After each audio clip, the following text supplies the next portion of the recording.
Hello, welcome to another episode of CBFU from the Shop. It's been a while. I haven't done this in a while. I got confused. Fred couldn't be here today, so I'm filling in again.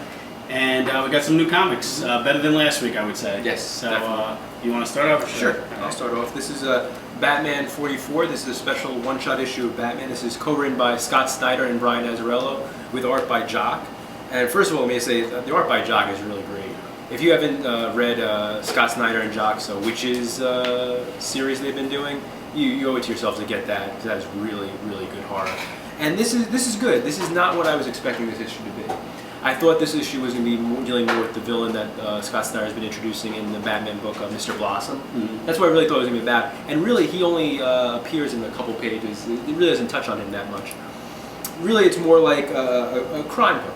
It's a crime book between Batman in his early days, post-Zero Year, dealing with a mystery of this murdered teenager. And it was good, but it just wasn't what I was expecting. Yeah. What did you think? I mean, I didn't really have any expectations. Mm-hmm. I was just, I just knew Jock worked on it, mm-hmm. and I knew Snyder and Azzarello co-wrote it. And so I didn't really go in with any expectations to it, so it was just like a really well-drawn, incredibly well-drawn mm-hmm. issue. And I mean, it's topical, yeah. I mean, maybe it's too much. Yeah, it's a little handed, but I mean, I think it's important in a way to sometimes do this in a comic, because you're reaching people who you might not otherwise reach, mm-hmm. and there's something to be said for the subject matter, mm-hmm. Which is, it involves, well, I'm not going to say because it spoils some of the things, but I mean, there's something to be said for having that in the book, and not just ignoring it. Yeah, it's an important issue, but it's very hard to put that in a book, in a comic book, and not have it come across as like a very special issue of like Batman. Yeah. And I think they mostly succeed in that. I think in some parts it does get a little heavy end, at least for me. Yeah. But again, it's a very important issue, and it's a beautifully drawn issue. Well, I'm there's headlines, like mm-hmm. newspaper, like not headlines but articles peppered throughout, and just the way they incorporate that in, especially the last time they do it, is really beautiful. I enjoyed it. Yeah, no. It's not as good as Snyder's run has been. Yeah, no. But it's like a subplot, like a detour. Yeah, and it doesn't fit into the main story as much as I thought it was. I really thought they were going to be going into what Bruce knew about this new character, Mr. Blossom. Okay. I thought that's what it was going to be about, and it's not about that. Yeah. But I mean, it is partly. A little bit, very little. Yeah. I thought more. I would have liked more. Yeah. But it's still a very beautifully well drawn issue. I would give it a 7 out of 10 reviews. That's not bad. This. All right, next up, now even if the WB thinks it should be more Batman and less Superman, we're going to review Superman now, and Action Comics. Now, this is another part of that whole Superman's been decloaked, mask, whatever. And, I mean, Pac is writing this, right? Pac is the one who's probably handled it the best mm-hmm. out of everybody. But, I mean, part of your enjoyment is going to be centered around how much you're into this idea of Superman being unmasked and everybody knowing who he is, and their reaction to it, which, I mean, I don't buy it. I don't buy the reaction to it, because everybody, so many people just turn on him, and it feels like he's been doing this for so long and saving the world for so many years. At this point in the book, even 5 years, he's been saving the world for that long. They should give him the benefit of the doubt a little bit. They should try to give him the benefit of the doubt. And I don't think any of the writers have handled that well.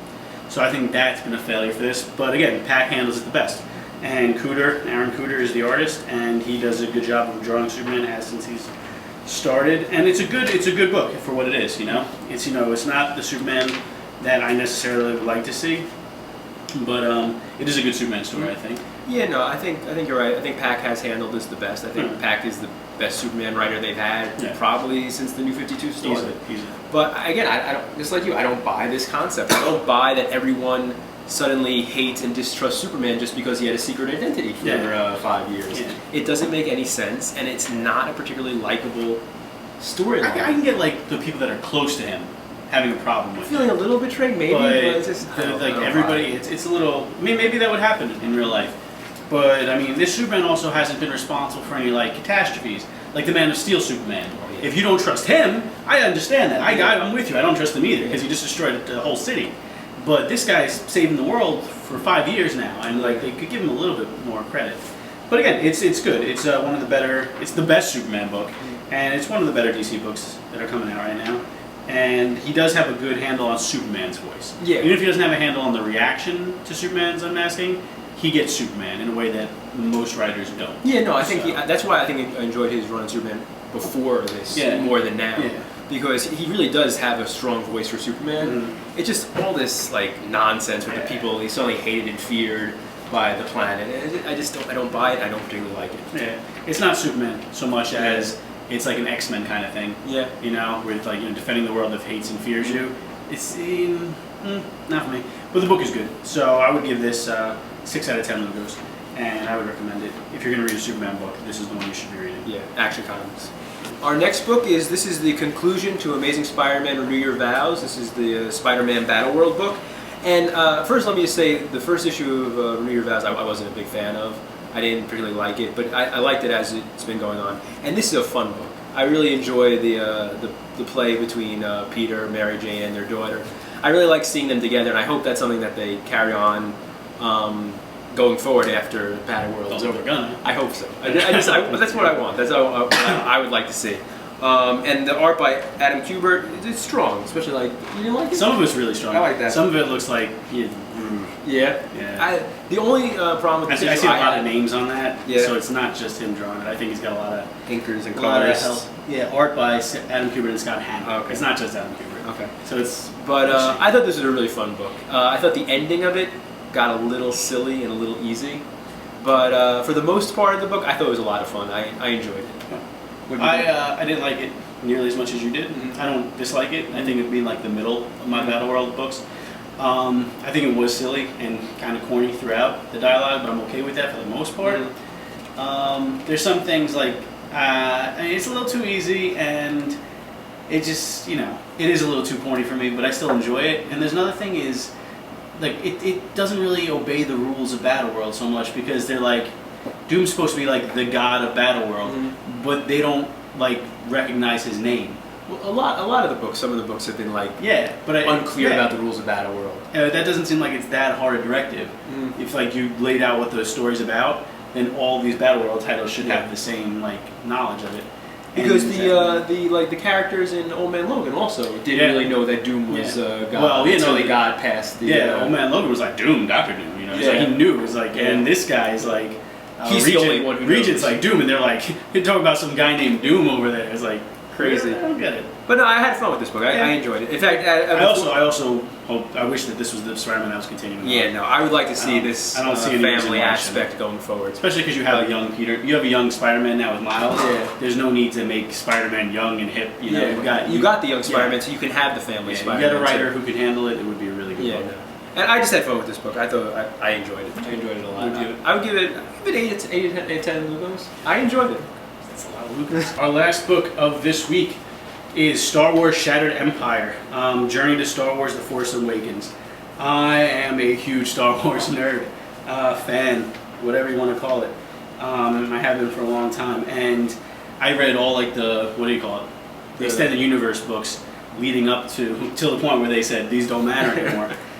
So this is actually the first story that I've read that takes place after Return of the Jedi, which is pretty exciting when you think about it. It takes place right at the end of Return of the Jedi, right after the Battle of Endor and the destruction of the second Death Star. And it just picks up from there. There's a character who you didn't realize. No, I didn't. But if you've been following the names of like the characters that have been introduced for the new movie, there's what looks to be that character's parents.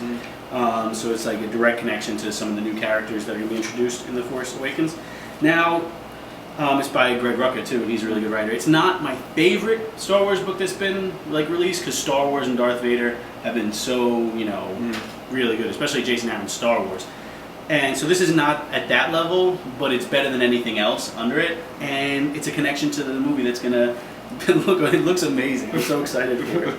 And the art's by I don't know how to pronounce his name, but he did Marco Cicchetto. Yeah, he was Greg Rucka's artist on Punisher. And he did some new Avengers work, I think, or some of the Avengers books. But it's good. It's a direct continuation of Return of the Jedi. It's leading right into Force Awakens, so I highly, highly recommend it. Yeah, no, it's a really good book. If anything, I think they spent a little too much time on the stuff that was covered in Return of the Jedi. I think they could have just ended the battle with the destruction of the Death Star and then gone straight forward. I think they could have gone farther with the story that way. But Greg Rucka gets these characters. I think pretty much all the Marvel writers have been getting the voices of the characters, the pre-existing characters, Yeah. and also the characters he introduces in this book. He has a great handle on the soldier characters, the everyday soldier type of characters, and it was a really good start. I enjoyed it. It's what do you call it? Rogue Squadron kind of book. Yes, very much. Like if you have ever read the Rogue Squadron type books, it's not dealing with the Jedi almost at all.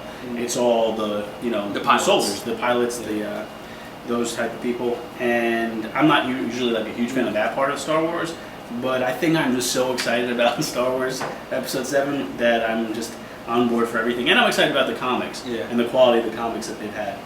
So I like it a lot. I highly recommend it. Go pick it up at the store. It's, look at that Phil Nato cover. Yeah, Phil Nato's cover is really nice. I didn't even see this. We got a different cover. Yeah. I think. But beautiful cover, beautiful art, great. So I would give it 8 out of 10 logos. And yeah, I'm very excited for Star Wars. And that's it for this week of CBFU from the Shop from Manifest Comics. And we'll be back next week.